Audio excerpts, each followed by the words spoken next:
Pharmaceutical analysis की unit number 2 का lecture number 2 हम लोग देखिए बेसिकली एसिड बेस टाइट्रेशन के बारे में डिस्कस कर रहे थे। तो आज के लेक्चर में हम लोग क्या एसिड बेस टाइट्रेशन का पार्ट 2 डिस्कस करेंगे। तो चलिए आज का लेक्चर स्टार्ट करते हैं।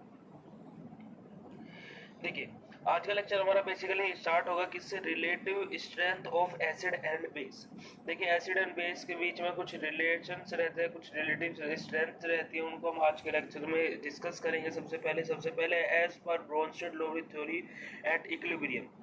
सबसे पहले क्या रहता है, जब हमारी क्या ब्रोंस्टेड-लोवी थ्योरी क्या इक्विलिब्रियम कंडीशन, मतलब क्या जो नंबर ऑफ प्रोटॉन डोनेटर और नंबर ऑफ इलेक्ट्रॉन एक्सेप्टर क्या एक इक्विलिब्रियम कंडीशन में आ जाए। सबसे पहले कंडीशन ये होगी। सेकंड कंडीशन जो अपने दी हुई है वो क्या है, free proton can not exist in solution in microbial concentration. देखिए बेसिकली क्या बोला है, जो अपने फ्री प्रोटॉन रहता है, मतलब फ्री प्रोटॉन जो बेसिकली ऐसे मूव करते रहते हैं अपने बेसिकली अपने जो एटम्स रहते हैं उनमें फ्री जो अपने प्रोटॉन्स रहते हैं, ठीक है, वो जो बेसिकली मूव करते रहते हैं तो can not exist in solution. वो बेसिकली क्या कोई भी रिएक्शन या फिर किसी के साथ में बाइंड अप नहीं होते किसके अंदर, अपने सॉल्यूशन के अंदर इन मेजरेबल कंसंट्रेशन। क्या मतलब कि एक कंसंट्रेशन, मतलब कि जो हमारा मेजरेबल कंसंट्रेशन रहता है, मतलब कंसंट्रेशन हमारा सॉल्यूशन का जो रहता है बेसिकली हमें पता रहता है कि कितना कंसंट्रेशन है। जैसे आपने 100 ml वाटर में 1 ग्राम का NaOH मिला दिया तो आपको कंसंट्रेशन पता है उसका कितनी है, कंसिस्टेंसी कितनी है इसके अंदर।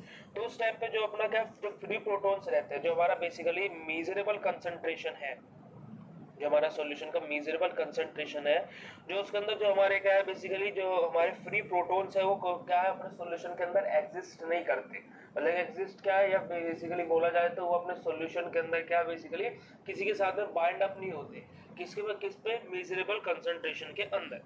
तीसरा पॉइंट आप देखिए क्या दिया हुआ है, थर्ड पॉइंट अपना दिया है, reaction does not take place unless a base is added to accept the proton from the acid.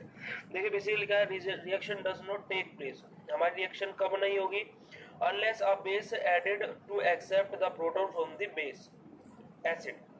देखिए क्या बोला है, हमारी रिएक्शन फॉर्म नहीं होगी अगर जो हमारा क्या है बेस इज एडेड, हमारा जब बेस ऐड किया जाए accept the proton from the acid. क्या मतलब कि क्या हमारी रिएक्शन फॉर्म नहीं होगी अगर जो हमारा जो बेस है वो ऐड किया जाए किसके लिए, प्रोटॉन एडिशन के लिए केवल। मतलब कि आपके ये सॉल्यूशन है इसके अंदर एसिड प्रेजेंट है, इसके अंदर बेस कब ऐड किया जाए, अगर जो बेस को आपके क्या ओनली प्रोटॉन की जब रिक्वायरमेंट हो, उस तब आपका बेस जब ऐड किया जाए तो उस कंडीशन में क्या आपकी कोई भी रिएक्शन फॉर्म नहीं होगी। ओके, इसके बाद में देखिए रिएक्शन कुछ लिख के दिखाइए, ए एंड बी रिएक्शन हम लोगों ने आप लोगों के लिए A1 A B one plus H positive B2H, ये हमारी बेसिकली रिएक्शंस हैं। उसके बाद में वी ऑप्टेन हमें क्या मिला, A plus B2 plus H positive B1H plus A2, ठीक है। उसके बाद में सी रिएक्शन हमारी जो हमारी यहाँ पर डिनोट की है, ए रिएक्शन हमारी ये रही, बी हमारी ये रही, सी रिएक्शन हमारी क्या फॉर्म हो गई, AI plus B2 plus H positive arrow B1 plus H positive plus A2।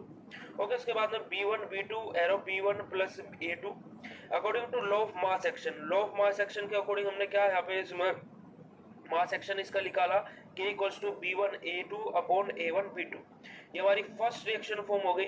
मतलब कि कुछ बेसिकली कैलकुलेशंस के हिसाब से अपनी रिएक्शन हो रही है, तो आपको ये लर्न रखना है अकॉर्डिंग टू मास एक्शन हमारी क्या रिएक्शन फॉर्म हुई है, K equals to B1 A2 upon A1 B2। Okay, अब इसके बाद में देखें वेयर के इज डिपेंड अपॉन, हमारा जो के है लो ऑफ मास एक्शन किसके ऊपर डिपेंड है, depend upon the temperature of the nature of the solvent. किसके ऊपर, टेम्परेचर, नेचर के जो अपना सॉल्वेंट का नेचर है उसके टेम्परेचर के ऊपर बेस है किसका, अपना जो के है मतलब कि law of mass action. Okay, इसके बाद में the expansion is strictly valid for extremely dilute solution. किसके लिए, जो अपने डाइल्यूट सॉल्यूशन है, जो हमारी एक्सपेरिमेंटली जो हमारी जो लो ऑफ मास एक्शन हमने जो रिएक्शन देखी थी वो बेसिकली किसके लिए वेरिएबल है, हमारी जो हमारी बेसिकली किसके लिए है, हमारी जो हमारा डाइल्यूट सॉल्यूशंस है। Okay, to use the about experiment the measure of the strength of an acid, strength acid base pair से A2B2 must be chosen and it is usually concentrated for to refer acid base strength of the solvent in water, the acid pair H3O H2O is taken as strength, the equilibrium defined as therefore। तो हमारे देखिए equilibrium reaction हमारी क्या form हुई है, A plus H2O arrow B plus H3O positive. ठीक है, हमारी क्या जब हमारी क्या ये हमने किस में की है, एक्वस सॉल्यूशन के अंदर हमारी ये रिएक्शन फॉर्म हुई है। ओके, सो द कंटेंट, हमारा कंटेंट क्या बनेगा, हमारा जो हमारा लो ऑफ मास सेक्शन हमारा ऐसे क्या फॉर्म होगा, K dash equals to B1H3O positive upon AH2O। हमारा अब लो ऑफ मास सेक्शन किसके लिए, एक्वस सॉल्यूशन के अंदर, एक्वस सॉल्यूशन के लिए हमारा लो ऑफ मास सेक्शन हमारा ये फॉर्म होगा। ओके, अब इसके बाद में देखिए equation D represent dissolution of the acid A in water and constant K is closely related to the dissociation constant A in water। देखिए बेसिकली क्या है, ये पूरे के पूरा जो अपना पोर्शन है ये किसके लिए है, अपनी पूरा का पूरा जो है पोर्शन अपना क्या है, पूरा का पूरा रिएक्शन से बेस्ड है। अपनी जो अपने बेसिकली इक्विलिब्रियम कंडीशन में कैसे क्या लो ऑफ मास सेक्शन हम लोग निकालेंगे वहां से, एसिड बेस का हम क्या बेसिकली जब हमारा क्या एक तरीके से हम क्या देख रहे हैं, एसिड बेस इक्विलिब्रियम कंडीशन अपने देख रहे हैं। ओके, तो देखिए ये क्या है कि अपना यहाँ पे अपना क्या हो गया, Ka equals to B H positive upon A, यानी कि base into H positive ion यानी कि प्रोटॉन अपॉन ए। ये हमारी क्या थर्ड इक्वेशन फॉर्म हो गई। इसके बाद में the example of the ammonium ion, अब हमने क्या ले लिया यहाँ पे, अमोनियम आयन का एग्जांपल ले लिया। बेसिकली अपना एग्जांपल क्या ले लिया, NH4 पॉजिटिव प्लस H2O, यहाँ से हमारा क्या फॉर्म हो गया, बेसिकली अमोनिया फॉर्म हो गया और अपना क्या वाटर H पॉजिटिव, ठीक है, H3O पॉजिटिव। उसके बाद the acid strength is given, जो हमारे एसिड की स्ट्रेंथ है वो कैसे गिवन होगी हमारी, बेसिकली Ka इक्वल्स टू, ये हमारी बेसिकल रिएक्शन फॉर्म होगी। मतलब क्या है, देखिए तीन हमारी रिएक्शन फॉर्म होगी। हमने सबसे पहले क्या फॉर्म करके दिखाया आपको, देखिए सबसे पहला हमारा क्या इक्विलिब्रियम कंडीशन, हमारा लो ऑफ मास सेक्शन हमने निकाला अपना एसिड और बेस के लिए सिंपल, ठीक है। इसके बाद में हमारा क्या हुआ, एसिड और बेस के बाद में हम लोगों ने क्या किया, इसको किसमें एक्वस सॉल्यूशन के लिए निकाला, अपना लो ऑफ मास सेक्शन किसके लिए, एक्वस सॉल्यूशन के लिए निकाला। इसके बाद में थर्ड स्टेज में हमारा क्या हुआ, थर्ड रिएक्शन के लिए हमने क्या कोई भी एक पर्टिकुलर कंपाउंड ले लिया, जैसे हमने यहाँ पे क्या लिया, अपना अमोनियम आयन लिया, ठीक है। तो हमने यहाँ पे एक पर्टिकुलर आयन ले लिया और उसके रिएक्शन फॉर्म करा दी। ओके, इसके बाद में जो हमारा अमोनियम आयन है उसकी देखिए बेसिकली रिएक्शन हमारी ये रही, NH3 प्लस H2O, हमारा एरो यहाँ से क्या बनेगा, NH4 प्लस OH नेगेटिव, ठीक है। इसने क्या OH नेगेटिव आयन अपने डोनेट कर दिए। सो Kb हमारा यहाँ से जो अपना बेसिकली क्या अपने लो ऑफ मास सेक्शन क्या फॉर्म हुआ इस रिएक्शन के लिए, अपना Kb equals to NH4 positive into OH negative upon NH4, ठीक है। ये किसके लिए हुआ, हमारा कॉन्जुगेट बेस के लिए, ठीक है, क्योंकि OH नेगेटिव आ गया, जहाँ पे H पॉजिटिव रहेगा वो हमारा बेसिकली किसके लिए रहेगा, एसिड के लिए, ठीक है। और जो हमारा OH नेगेटिव जैसे हमारा यहाँ पे आ गया, OH नेगेटिव किसके लिए रहेगा, बेसिकली बेस के लिए। ओके, अब इसके बाद में देखिए the value of the Ka and Kb for different acid and bases varied through many power of 10।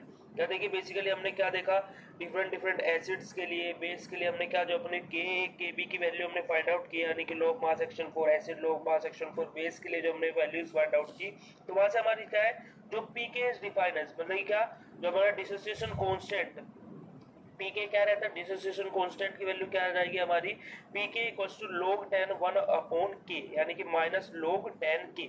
मतलब क्या हमारी log की कंडीशन में, log 10 की कंडीशन में हमारी जो डिसोसिएशन कांस्टेंट है उसकी वैल्यू क्या जाएगी, log 10 1 अपॉन K, ठीक है। क्या हमारा क्या है, लो ऑफ मास सेक्शन है जो हमारी फर्स्ट रिएक्शन हमने फॉर्म की थी। ओके, वहां से हमारी ये रिएक्शन फॉर्म हो गई। आपको ये रिएक्शंस आपको लर्न रखनी है और ये इंपॉर्टेंट है आपको एग्जाम पॉइंट ऑफ व्यू से भी, ठीक है।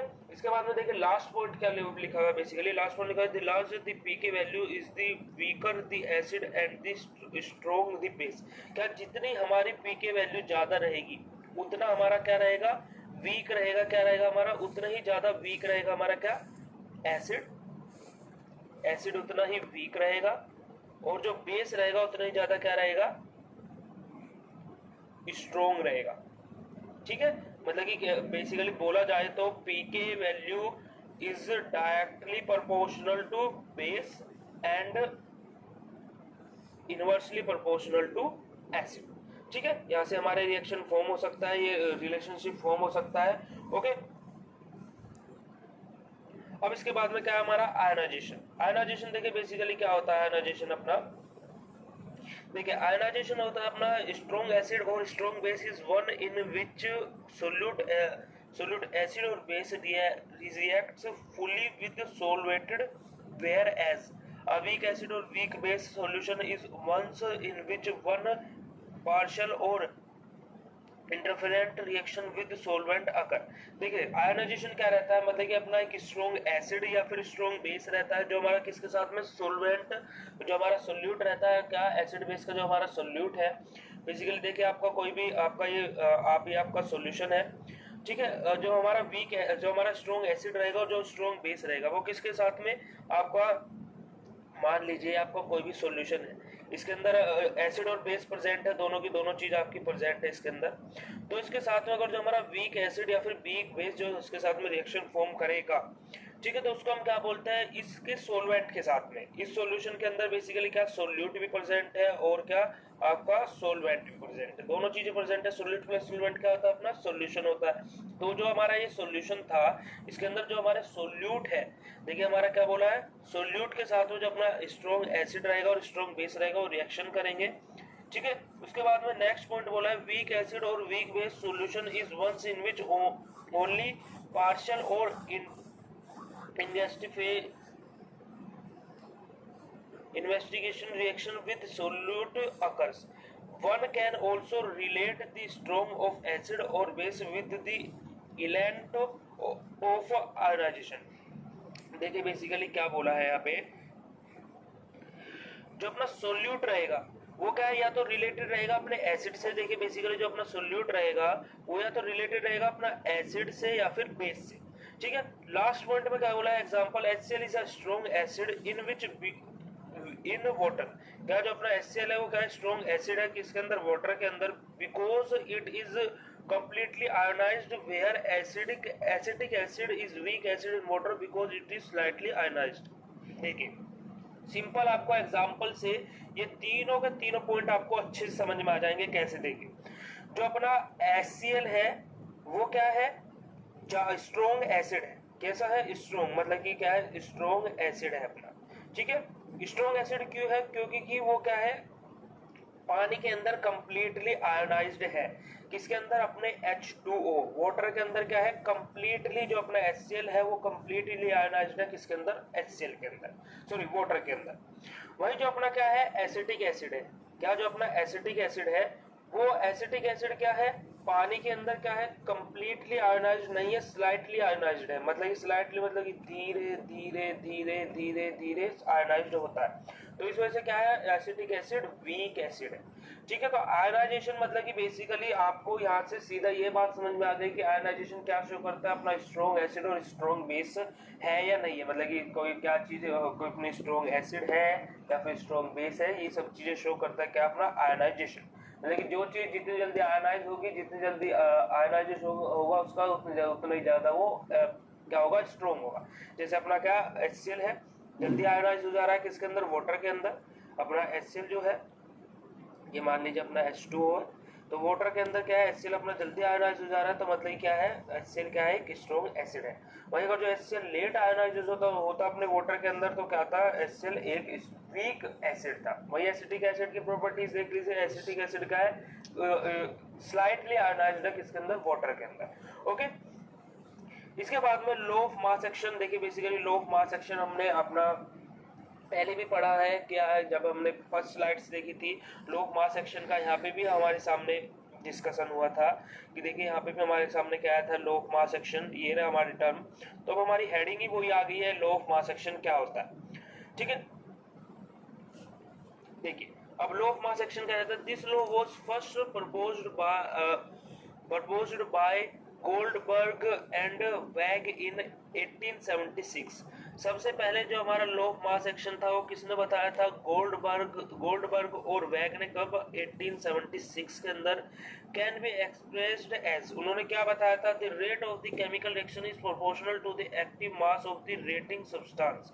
क्या, प्रोपोर्शनल रहेगा, जो हमारा रेट ऑफ केमिकल रिएक्शन, जो केमिकल रिएक्शन का रेट रहेगा वो प्रोपोर्शनल रहेगा, मतलब डायरेक्टली प्रोपोर्शनल रहेगा किसके, active mass of reacting substance. मतलब क्या, जो अपने रिएक्टिंग सब्सटेंसेस रहेंगे, मतलब कि जितने भी अपने रिएक्टिंग सब्सटेंसेस रहेंगे उनके क्या, जो उनका एक्टिव मास है, मतलब क्या उनकी जो रेट ऑफ रिएक्शन है, मतलब वो कितने स्पीड से काम कर रहे हैं, ठीक है, तो उनके डायरेक्टली प्रोपोर्शनल रहेगा क्या, rate of chemical reaction directly proportional रहता है active mass of reacting substances. मान लीजिए आपका HCl है और H2O है, तो ये दोनों के दोनों सब्सटेंस क्या कर रहे हैं, रिएक्ट कर रहे हैं, तो ये क्या है, हमारे रिएक्टिंग सब्सटेंसेस है, ठीक है। आगे तो हमारा क्या प्रोडक्ट फॉर्म होगा, जो भी फॉर्म होगा हमारा यहाँ से बेसिकली। पर लेकिन क्या है, यहाँ पे क्या बोला गया है, देखिए बेसिकली जो अपना HCl है और H2O है वो क्या है, अपने रिएक्टिंग सब्सटेंसेस है, ठीक है। तो उनका जो हमारी जो केमिकल रिएक्शन, जो हमारा रेट ऑफ केमिकल रिएक्शन हो किसके डायरेक्टली प्रोपोर्शनल है, active mass of reacting substances. जो हमारा केमिकल रिएक्शन का रेट है, जैसे हमारा HCl और हमने H2O का एग्जांपल लिया है, ठीक है, तो जो हमारा HCl है और H2O ये क्या है, हमारे रिएक्टिंग सब्सटेंसेस, जो उनका एक्टिव मास है वो किसके डायरेक्टली प्रोपोर्शनल रहता है, रेट ऑफ केमिकल रिएक्शन। मतलब कि ये दोनों किस रेट से अपनी रिएक्शन फॉर्म करेंगे। रेट ऑफ केमिकल रिएक्शन हमारा यहाँ पे प्रेजेंट रहता है, मतलब कितने टाइम में हमारी केमिकल रिएक्शन फॉर्म हो रही है, कितने टाइम में अपना प्रोडक्ट मिल रहा है। ओके, इसके बाद में नेक्स्ट पॉइंट अपने लिखा है dilute solution which the dilute solution where conditions approach the ideal state, active mass may represent by concentration of the reacting substance। देखिए बेसिकली क्या बोला, जो अपने डाइल्यूट सॉल्यूशंस रहते हैं किसके अंदर, आइडल स्टेट्स के अंदर, जो अपने डाइल्यूट सॉल्यूशंस रहते हैं किसके अंदर, अपने आइडल स्टेट्स के अंदर, एक्टिव मास में represent by concentration of reading substances, reacting substances. जो हमारा एक्टिव मास रहेगा, जो हमारा एक्टिव मास रहेगा वो किसके द्वारा रिप्रेजेंट किया जाएगा, बताया जाएगा किसके द्वारा, रिएक्टिंग सब्सटेंसेस के द्वारा। देखिए यहाँ पे हमारा क्या है, मॉलिक्यूल ऑफ GM आयन पर लीटर, ठीक है, ग्राम आयन पर लीटर हमारे जो मॉलिक्यूल है, हमने जैसे एग्जांपल लिया थी कांस्टेंट ऑफ पार्शियली, देखिए दैट इज मतलब कि ग्राम मॉलिक्यूल और ग्राम आयन पर litre, the constant of proportionality is known as velocity constant. मतलब क्या, जो हमारी बेसिकली वेलोसिटी कांस्टेंट क्या कहलाता है, हमारा कांस्टेंट ऑफ प्रोपोर्शनली। देखिए क्या, जो हमारा कांस्टेंट है, जो हमारी कांस्टेंट टर्म है उसको हम क्या बोलते हैं, वेलोसिटी कांस्टेंट बोलते हैं। Let's consider a homogeneous relative reaction, ठीक है। देखिए हमारी ये रिएक्शन है, यहाँ पे रिएक्शन क्या है, A+B एरो, हमारा क्या C+D, हमारा कोई भी दो कंपाउंड हमने ले लिए और उनसे हमारा क्या कोई भी प्रोडक्ट फॉर्म हो गया। According to log mass action के अकॉर्डिंग KB और V क्या है, अपनी दोनों के दोनों हमारी प्रोडक्ट के लिए आ गई और दूसरी हमारी किसके लिए आ गई, बेसिकली लो मास एक्शन के अकॉर्डिंग हमने दो रिएक्शन यहाँ से फॉर्म कर ली। वेयर V क्या है, वेलोसिटी ऑफ फॉरवर्ड रिएक्शन और वेलोसिटी ऑफ बैकवर्ड रिएक्शन, ठीक है। V हमारा क्या है, वेलोसिटी ऑफ फॉरवर्ड रिएक्शन और velocity of backward reaction. Okay, मतलब क्या, फॉरवर्ड रिएक्शन और बैकवर्ड रिएक्शन। V भी क्या है, वेलोसिटी ऑफ बैकवर्ड रिएक्शन और VR क्या है, velocity of forward reaction. Okay, इसके बाद में कॉमन आयन इफेक्ट क्या रहता है अपना, कॉमन आयन इफेक्ट रहता है basically weak electrolyte AB when dissolved in water will dissociate to the small extent into A and B ions, A and B negative, A positive और B negative ion. मतलब कि क्या है, जो हमारे weak electrolytes रहते हैं, जैसे वीक इलेक्ट्रोलाइट हमने यहाँ पे क्या ले लिए, A और B। A और B जो हमारे क्या है, हमने दो वीक इलेक्ट्रोलाइट रहते हैं, वह डिसोल्व इन वाटर, जब हमने इन दोनों को क्या वाटर में डिसोल्व किया, डिसोसिएट, ये मतलब कि क्या, हमारे पास में A और B दो इलेक्ट्रोलाइट है, हमने इसके अंदर किसके अंदर, वाटर के अंदर इसको डिसोल्व किया, क्या तो एक तो किस में टूटेगा, एक पॉजिटिव में और दूसरा B नेगेटिव, ठीक है। इसके बाद में सेकंड पॉइंट लिखा है, if the solution we add a strong electrolyte Cb, अगर जो हम अपने सॉल्यूशन के अंदर स्ट्रॉन्ग इलेक्ट्रोलाइट Cb को ऐड कर रहे हैं, it will dissociate in C positive and B ions. क्या, अगर जो हम अपने सॉल्यूशन के अंदर, मान लीजिए हमारा कोई भी सॉल्यूशन Z है, उसके अंदर हमने क्या Cb स्ट्रॉन्ग इलेक्ट्रोलाइट को ऐड किया, तो वहां से हमारा क्या Ct+B हमारा क्या फॉर्म होगा। ओके, इसके बाद में हमारा थर्ड पॉइंट लिखा है, so both the electrolyte will give B which is called common ion effect. देखिए, आपने सबसे पहले हमने क्या लिया, वीक इलेक्ट्रोलाइट लिया ए बी। वीक इलेक्ट्रोलाइट की कंडीशन में हमने क्या, वाटर के साथ में रिएक्शन कराई और हमारा क्या फॉर्म हो गया, ए पॉजिटिव और बी नेगेटिव। वही हमने क्या, जब हमारी क्या, हमने स्ट्रॉन्ग इलेक्ट्रोलाइट लिया सी बी, तो हमने इसकी क्या सोल्यूशन, हमारा हमने वाटर ही ले लिया, उसके साथ में रिएक्शन कराई, तो हमारा क्या सी टी प्लस, वहां से हमारा बी, ये हमारा फॉर्म हुआ। तो दोनों के पास में क्या है, बी है, तो यही हमारा क्या हो गया, कॉमन आयन इफेक्ट। ओके, यही हमने बोला है कि so both the electrolyte will give B, दोनों इलेक्ट्रोलाइट ने बी को दिया, so is called common ion effect. ठीक है, जैसे हमारा सी बी और ए बी और सी बी की कंडीशन में क्या हमारा बी फॉर्म हो रहा है, तो बी हमारा क्या है, बेसिकली कॉमन आयन इफेक्ट है। तो हमारे लास्ट पॉइंट में लिखा है बेसिकली यही हमारा बताया गया, the effect of addition of C B to solution of A B will thus increase the concentration of B negative. वही देखिए क्या बोला है, अगर जो हमारा जो ए बी है वहां से हमारा क्या बी नेगेटिव फॉर्म हो रहा था, ठीक है, ए पॉजिटिव भी फॉर्म हो रहा था, और हमारा जो सी बी है वहां से भी हमारा क्या बी नेगेटिव फॉर्म हो रहा था और सी पॉजिटिव भी फॉर्म हो रहा था। ठीक है, और अगर जो हम ए बी को इसके अंदर ऐड करें या फिर इसको इसके अंदर ऐड करें, तो दोनों कंडीशन में जो बी नेगेटिव का कंसंट्रेशन है वो क्या होगा, इंक्रीज होगा। ये हमारा लास्ट पॉइंट में बताया गया है पूरे के पूरे पॉइंट में। ओके, इसके बाद में हमारा पीएच क्या होता है। देखिए, पीएच सबको पता होगा बेसिकली होता क्या है, मैंने यहाँ पे भी थोड़ा सा पॉइंट ऑफ व्यू में आप लोगों को समझाने की कोशिश की है पीएच क्या होता है। पीएच की हम सबसे पहले डेफिनेशन रीड कर लेते हैं और स्टेप बाय स्टेप पीएच को थोड़ा डीपली भी पढ़ लेंगे। ठीक है, सबसे पहले हम लोग डेफिनेशन पढ़ लेते हैं। PH is a numerical scale, numeric scale used to satisfy the acidity or alkalinity of an aqueous solution। ये दो वर्ड आपको याद रखने हैं, एसिडिटी और एल्कलिनिटी को आइडेंटिफाई करने के लिए हम पीएच स्केल का यूज करते हैं। It is negative of the logarithm of to base of the acidity of the hydrogen ion solution with a pH less than 7 are acidic and solution with a pH greater than 7 are alkalic or basic। देखिए, सबसे पहला point हमारा क्या, हमारा जो pH रहता है वो क्या है, एक न्यूमेरिकल स्केल है, मतलब कि एक नंबरिक स्केल है, जो हमारा बेसिकली क्या बताता है, हमारा सॉल्यूशन एसिडिक नेचर का है या फिर बेसिक नेचर का है। चलो, सबसे पहला पॉइंट आपको क्लियर हो गया। दूसरी चीज क्या रहता है, जो अपना pH है वो क्या है, negative logarithm of H positive ions, मतलब क्या negative logarithm of H positive ion, pH equals to में क्या रहता है, negative logarithm, pH equals to negative logarithm of H positive ions. ठीक है, इस पूरी के पूरे फॉर्मूले में अपनी pH की पूरी डेफिनेशन एक्सप्लेन होगी। ओके, इसके बाद में थर्ड पॉइंट अपना क्या बताया कि जो हमारा pH अगर जो 7 से कम है तो मतलब कि एसिडिक नेचर का है, और अगर जो हमारा pH 7 से ज्यादा है तो हमारा क्या है, बेसिक नेचर का है। इसके बाद में pure water has pH of 7, जो हमारा प्योर वाटर है उसका pH क्या रहता है, 7 रहता है, and a neutral become neither acid और नॉर एल्कलाइन। इसी वजह से क्या रहता है, वो न्यूट्रल रहता है। जो हमारा प्योर वाटर रहता है उसका pH कितना रहता है, 7। इसी वजह से क्या रहता है, न्यूट्रल रहता है। इसी तभी तो हमने क्या वाटर को जब हमने फर्स्ट लेक्चर पढ़ा तब हमने क्या बोला था, वाटर ना तो ही ना हमारा क्या रहता है एसिड रहता है और ना ही हमारा बेस रहता है, प्योर वाटर। ओके, इसके बाद में नेक्स्ट पॉइंट हमारे लिए the pH scale is transferable to a side of standard solution whose pH is established arrangement.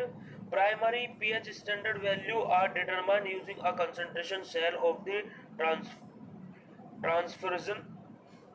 Transference. देखिए बेसिकली क्या, जो हमारे प्राइमरी पीएच स्टैंडर्ड है वैल्यू है उनको हम डिटरमाइन करते हैं किसके द्वारा, कंसंट्रेशन सेल ऑफ ट्रांसफरेंस के द्वारा, by measuring the potential difference between a hydrogen electrode and a standard electron such as silver chloride electrode। क्या देखिए बेसिकली जो हमारे प्राइमरी पीएच रहता है, जो हमारा प्राइमरी पीएच स्टैंडर्ड वैल्यू रहती है वो बेसिकली हम डिटरमाइन करते हैं किसके द्वारा, कंसंट्रेशन सेल विद ट्रांसफरेंस के द्वारा। और जो हमारा पोटेंशियल डिफरेंस रहता है किसके द्वारा, किसके बीच में किसका पोटेंशियल डिफरेंस, हमारा हाइड्रोजन इलेक्ट्रोड और स्टैंडर्ड इलेक्ट्रोड के बीच का, वो हम किसके द्वारा फाइंड आउट करते हैं, बेसिकली सिल्वर क्लोराइड इलेक्ट्रोड के द्वारा। ठीक है, तो हमारा पोटेंशियल डिफरेंस रहता है किस किसके बीच का, हाइड्रोजन इलेक्ट्रोड और स्टैंडर्ड इलेक्ट्रोड, उसको हम क्या बोलते हैं, basically silver chloride electrode. Okay.